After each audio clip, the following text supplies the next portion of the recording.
México tiene una infinidad de historias todavía por contarse. Siento que a veces en Estados Unidos, en Hollywood ciertamente, están ya como rascando el fondo del barril, haciendo remakes, secuelas, precuelas, precuelas de precuelas. Y yo siento que en México solo tienes que levantar una piedra para encontrar o sea, historias fascinantes que están esperando ser contadas. Esta afirmación podría decirse que ilustra gran parte del libro de estilo del director mexicano Alonso Ruiz Palacios, un cineasta que siempre encuentra su fuente de inspiración en temas que le quedan cerca. ¿Todavía escuchas esto?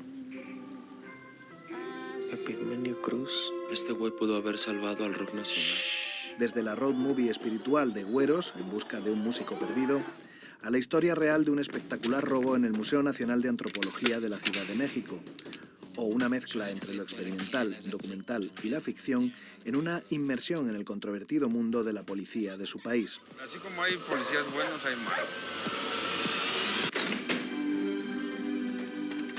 Ahora retoma el blanco y negro de Güeros para construir un espacio vital que da nombre y entidad a la película, la cocina. No cualquier cocina, la de un restaurante en Nueva York, y aún así, trasladándose a Estados Unidos, sigue hablando de México.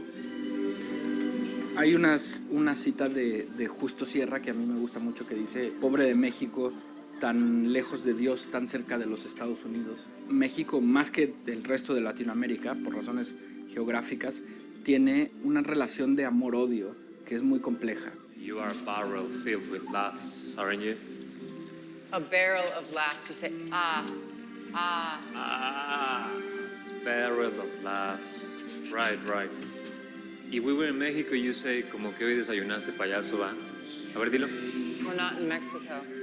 Esta cocina está plagada de mexicanos, ilegales unos, legales y asimilados otros, compartiendo tiempo, esfuerzo y sinsabores con una ristra de nacionalidades más en la maraña de la productividad incesante que retrata. Esta cocina de restaurante descomunal en pleno downtown neoyorquino no parece frenar su actividad. Es una máquina que engulle vidas de forma sincrónica, casi a ritmo musical. Es heredera de la fábrica de tiempos modernos. God gave us the chance to share a dream. Tú quieres más. Algo más. La migración solamente es el contexto, no es el tema central. El tema central, a mi parecer, es el trabajo y todo lo que eso conlleva, o sea, las jerarquías que los seres humanos tienden a marcar, y cómo cuando tienes un poquito de jerarquía encima de alguien, lo vas a hacer notar. Y esta cosa que ya he dicho de la productividad, ¿no? De la obsesión con la cantidad y no la calidad de las cosas. El hacer cosas bajo la presión del tiempo más que como un acto de amor o de reflexión. You know what I think your problem is? Brown people scare you.